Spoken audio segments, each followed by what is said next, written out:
Welcome Barry Peatling to the Barry Peatling Football Show. And welcome to you, Colin Sutcliffe, and all my viewers all around the world. It's a very cool day in Chelsea today. Yeah, in contrast to yesterday, which was quite 20 mild. degrees. Quite perfect mild. day for football, yeah. Perfect day for football. We're going to talk about the big game. But firstly, as per usual, we want to talk about something from days gone by. And what do you have here? This is about 65, I think it was, in up in Rapagna. This is your last season? It was my last season, yeah. We were outsiders that day. We thrashed them by 8 goals. It's got a little blurb there saying how you're dynamite. Dynamite, tenacious, fearless, match winner, whatever kind of. That was, I think it was, yeah, kicked 3 goals. No, 4 goals, I think. So you lit up the ground like a St Kilda, like an after party at St Kilda. After party. Yeah. What's to say there at the top there? Peatling was a dynamite, was it? It says Peatling was dynamite all over the ground and kicked 4 goals while resting in the forward pocket. So you're just having a bit of a snooze, and so during your snooze, it wasn't too much snooze because Kevin Northcote wasn't too flashy then either. A bit of a snooze. You kicked 4 goals while you're having a snooze. Best on the ground. It said Northcote was hissing like a steam train though. Well, he'd come back for one season, but he was nowhere near as good as he was. Did he used to like smash the packs, that sort of stuff? Was he? No, not really. No, it was a bit of a not a receiver, but he was sort of fairly hard at the ball, but it was past his best. But I got best of the ground. You would have got a couple of votes. I got about 12 votes for the what do you call it, for the best and fairest in the comp that year. And that's probably just a reminder that next week you'll be doing the best and fairest. Best and fairest for Chelsea. Yeah, I was telling them. The Chelsea players yesterday, there was a lot of Chelsea players yesterday about tuning in next week, the best and fairest, and all talking about who's going to win it and who's not going to win it, and it's pretty open. I don't know who's won it. It's an open field, isn't it? It's the most open field that. But the Bradley Clark and Jason Clark and Roland Clark were there yesterday, and I said you probably in the top 3, Bradley, I think. They were a rough estimate. Top 3. So just looking at this is last year. So did we ever find out the reason why you moved to Rapagna? Well, I'll tell you a very good reason, Colin. I was after 2 weeks. It was only 2 weeks after that game. The hotel I was staying in, the commercial hotel, which is still going. The only other pubs got pulled down. I had a drink in a pub after the game and after one of the finals, and a fella from Shepparton who happens to be this brother-in-law of the person who owned this commercial hotel. He was the president of the Lemnos Football Club. And he said, someone must have got on his ear that I could sort of play, and he said, Barry, what are you doing next year? I said, I wouldn't have a clue. And he said, would you like to come to Shepparton and play? I said, oh yeah, what's the deal? He said, you'll be paid pretty well, so I'll be paying you. Oh, okay. So actually that's how I come to go to Shepparton, and but I got paid a lot of money to play with Shepparton. So he paid me whole lot before the season started. Oh, well, that's always a bonus, isn't it? Yeah. So that's a significant pay rise. So that's how I got to go to Shepparton. That's how I left Lemnos. 3 weeks after we played our last game. See ya. Goodbye. I didn't even get any send-off, I suppose. They had to get rid of me, I suppose. So it was pretty crazy up there. It was all right, the football field, but it was a bit crazy off the ground. Alright, Barry, let's get straight into the big game. It was Bombeach versus who was it again? Just tell us. Asp, the big final. So it's a sort of more of a teams around here, no sort of local teams. Well, very good, yeah. Talk about the ground and conditions. The ground was perfect, and it was just one perfect day for football, Tom. Perfect day for football. It was. And ask me about the crowd. What was the crowd like? Unbelievable. What do you mean? Hardly anyone there? Packed out? Yeah. Because it's been a bit of a letdown, isn't it? Well, I've said the last 2 or 3 weeks, Colin, the crowds have been ordinary, but it was nearly as big as a crowd as it was the week before with Romano and Sorrento. Oh, well, that was good. The atmosphere was electric. Oh, very good. And there's people everywhere, and all the Chelsea Football Club was there. The coach, I'll tell you about the coach and what's going on there later, but all the Chelsea felt all around where I was. Okay, so let's get into the game. This game between EDS and Bomb Beach, first half. It was first half. It was a very even first quarter, Colin. It was sort of man on man and sort of sussing each other out, but the first quarter score was 2-5 EDS to Bomb Beach 2-4. Right. But the second quarter, Colin, that's when the game opened up a bit with McDonald and Foster and they kicked 6 goals to 2 goals. That's where they sort of nearly won the game, or just about won the game. But Bomb Beach were looking good. And it wasn't, because Mannix, the very unattractive man, was a very good footballer. He was playing very well, and the half-time score was Bomb Beach 8-4 to EDS 4-9. Okay, so pretty good lead. So let's talk about the second. Oh, they're going easy, Colin. They're going easy. They so it looked like they were going to have already singing the song at the halfway break. Well, they might have got a bit cocky later in the game, but in the second half it was still Bomb Beach going easy at three-quarter time. It was McDonald and Foster. They both had 3 goals each before half-time. They were playing very well. And the half-time, three-quarter time was Bomb Beach 12-10 to 7-10. Wow. I mean, the game was wrapped up, folded up, ready to go home and celebrate and everything. So a 30-point lead. So what went wrong? Well, in the first 3 or 4 minutes of the last quarter, I was sort of still 5 goals still in front. Okay, so. And all of a sudden, bang, crash, Tim Mannix and this little Jeremy Hayes. Is it Jeremy Hayes? Hang on, let me get it right. Jeremy Hayes. They got within 2.5 goals with about 6 minutes to go. And next thing, bang, bang, bang. They kicked 3 goals. They finished it winning by 7 points. Wow. Which was incredible, because I think, and what happened just before three-quarter time, McDonald got bowled, accidentally got crunched. Nearly a normal player would have went off the ground in hospital, but he got up, and that's when he got another knock about 3 or 4 minutes later, and that sort of slowed him down. But he stayed in full forward in the last quarter. And I think if he was capable of being out on the ground, I think the coach might have made a bit of a bung move there, because he got 1 or 2 possessions, but he wasn't too flash. But he had him rested him in the full forward, and he should have been on down amongst the action. But that's when they just took over, and that's when But that Jeremy Hayes, he kicked the last 2 goals. He won the game. Won the game for him. Right. Give us the final score then, Barry. Final score was EDS 13-15 to Bomb Beach 12-14. Wow. Still can't believe they got beaten. Give us the group. Give us the goal kickers. The goal kickers for EDS: Jeremy Hayes kicked 3. Tim Mannix kicked 2 unbelievable goals. Brendan tagged 1, and Zach Katali, what they call him, kicked 1 goal. Best players? No, for Bomb Beach, Shane McDonald kicked 3, Callum McQueen kicked 3 unbelievable goals, Sean Foster kicked 2 unreal goals, 2 right-angle goals on the boundary, and Michael Torval kicked 2 goals. Best players? Best players for EDS were Tim Mannix, Jeremy Hayes, Markham Johnson, Matt Kramer and Stephen Mannix. Very good. So those are all the best players? Yep. All the best players. Well, give us the votes. 1 vote. 1 vote to Paul Rivasini. Didn't mention him, but he played a very good game all day. 2 votes. Shane McDonald got 2 votes. It was easier the best man on the ground the three-quarter time but until he got crashed. Then it fell apart. 3 votes. Well, Jeremy Hayes got 3 votes. And did he win it for number 3?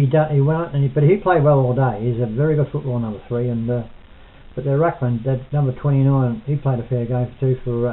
And of course Jimmy Norton played very well for Bomb Beach. But they'll be devastated. Bomb Beach. They will. I mean, they had that game. They had that game for the winning, the taking. 5 goals in front with 17 minutes to go. Yeah. And got beaten by 7 points. Good average. So they took 3 quarters to kick 7 goals, Colin, and they've kicked 6 goals in 12 minutes, 14 minutes. Crazy. Is the stewards going to make an inquiry or what? Oh, I reckon it might be match fixing. They won't get over that for a long. It'll take a long time to get over that loss. They had it wrapped up. They will. Give us the highlights. Well, the highlights. Well, McDonald kicked 3 goals because he gave away about 3 or 4 too, but he kicked 2 goals right on the opposite boot to the wrong side of his boot to down the beach end.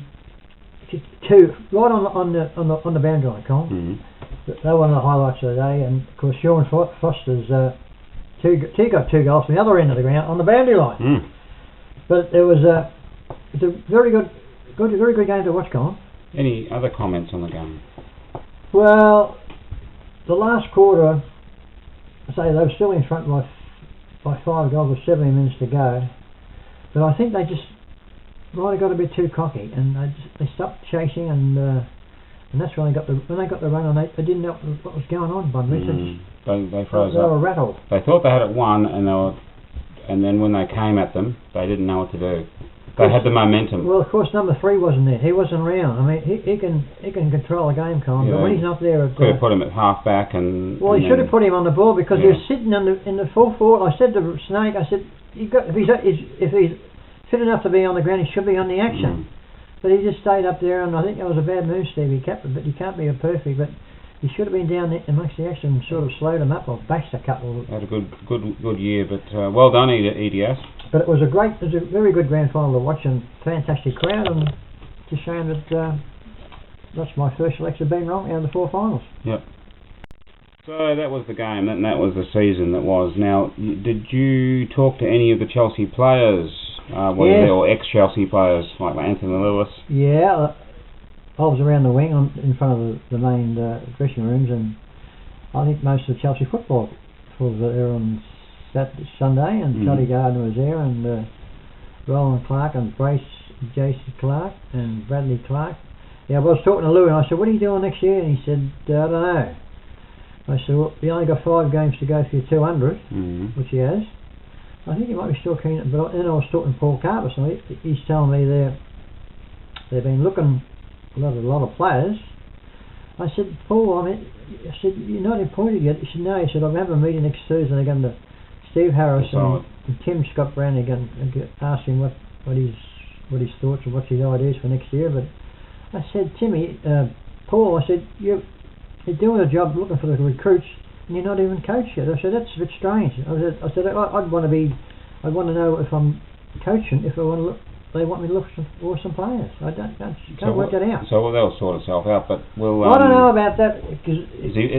So any players coming back for next year, or is it? Well, Paul Carvis, the coach at the moment, he said they've got about 8 players, but they've got 30 on the list, and they've narrowed them down to about 6 or 7. They've got to get at least 5 recruits: a big ruck, one, a full-back, and a full forward. I reckon the biggest statement you've made is that possibly, and it could be I reckon it might even should be the headline, that possibly Anthony Lewis coming back to Chelsea Football Club. Well, I'd love to see him come back. He rang up, I was talking to him today, Louis, he looks $1 million too. He just come back from, they went overseas, her and Nikki. She looks but to tell you, Louis, your girl looks $1 million too. Tell her that from me. But he's got Chelsea blood in his veins, mate. He's there for 11 seasons, for God's sake. And Parkdale, they're not too fast, but hopefully someone can get in his ear and get him back there, because he's still got 3 or 4 years, at least 3 or 4 years that he left in his career, and be an inspiration to get it back on that wing over there, on the right hand side wing. Anthony Lewis wing. Yeah, we'll look forward to Toddy Gardner. There's Stevie Gardner there, and Curtis Bywaters, and Thea. He might be bringing some blokes. Civvy, yeah, he's got a couple of mates he's telling me might come back. So next year, look, EDS finished last year, Colin. What did they get done this year? They won the flag. Wow. So things can change. Yeah, things can change. So that's a little bit of hope there. Well, you can't get sort of 2 down, because 3 or 4 good players next year, when you get another big ruck, and we'll be right. Well, that's it for the local footy. Any Cheerios, Barry? Yeah, little Cheerios, my little darling Annie and Carla, and she's just passed her exam. She's very excited. Very clever girl, this daughter of Annie's, and it's had 3 blackouts the last 3 days. Yeah, that makes sense. Pretty used. They get used. No power, no fans. You just die and wake up next morning and get up again. But apart from that, that's about all we've got this week. And next, well, yes, you can ask me that, Colin. You can ask me what I'm going to do next week. What are you going to do next week? I'm going to give my best and fairest count. Chelsea's Football Club. That's. I think I've picked the last 2 winners, haven't I? Lewis and so. Carpenter. Who's your feeling at the moment? You haven't looked at the numbers, have you? Well, I won't be giving too much away, but I think one of the Clarks. Give us the top 3. No, it's probably top 4 or 5 with Fear and who else is there? I just forget now. Just a few of the Clark brothers and etc. The Clark brothers, yeah. All right. Well, we look forward to that next week, and you say all your foreign viewers. You say. All my overseas, and I hope the Cyprus viewers haven't been bombed or blown up. Yeah, that's the other place, which is Syria. You're thinking. Syria. Yeah. Well, that's not far away. Yeah, Cyprus is an island. Is it? Yeah. Oh, well, I might be safe. Anyway, you're probably safe. So that's it from me this week. That's all from me. We'll see you next week. Bye bye.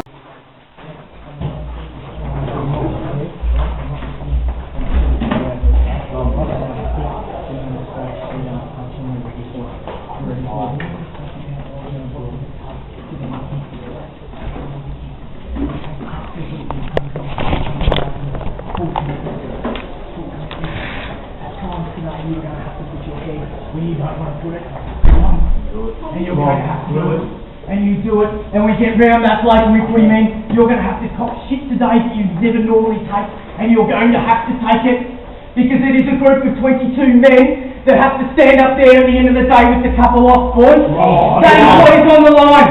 We do that for each other today. We put our heads where they're never supposed to go. We come with that cup and we are brothers forever. Let's go.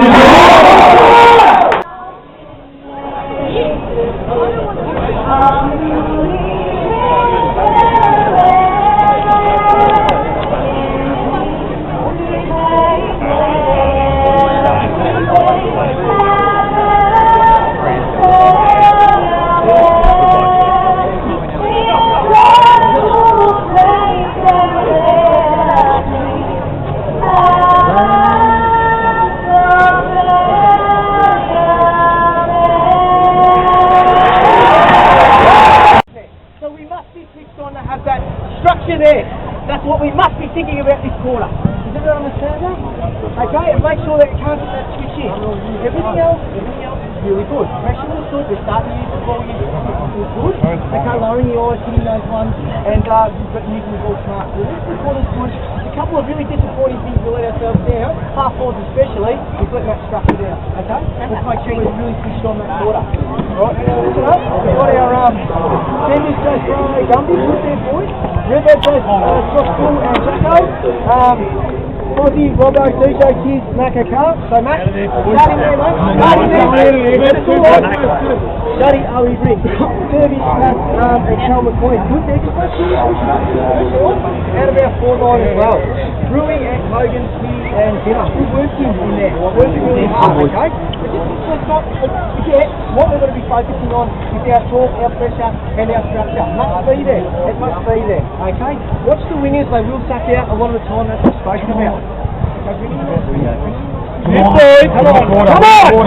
We know they're going to throw everything at us. We know the game always ebbs and flows, don't we? There's no predicting there, alright? We make sure that we've got our structure right. Okay, we crack in hard and just push and push and push. Alright, we've got the younger guys on the ground now. Okay, half forward, that's the stuff. We run. Right, Scuddy's starting to come into the game.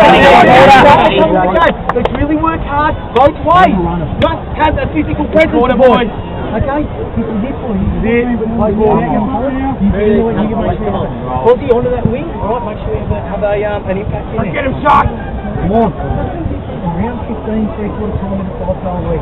You know one of those goals, you know, it's shot, guys! Push hard, settle it down, use our footy, be bold through the centre, take the game on, kick a couple of goals, don't forget, you get up people, right? You show we care, and we bring it home. Come on!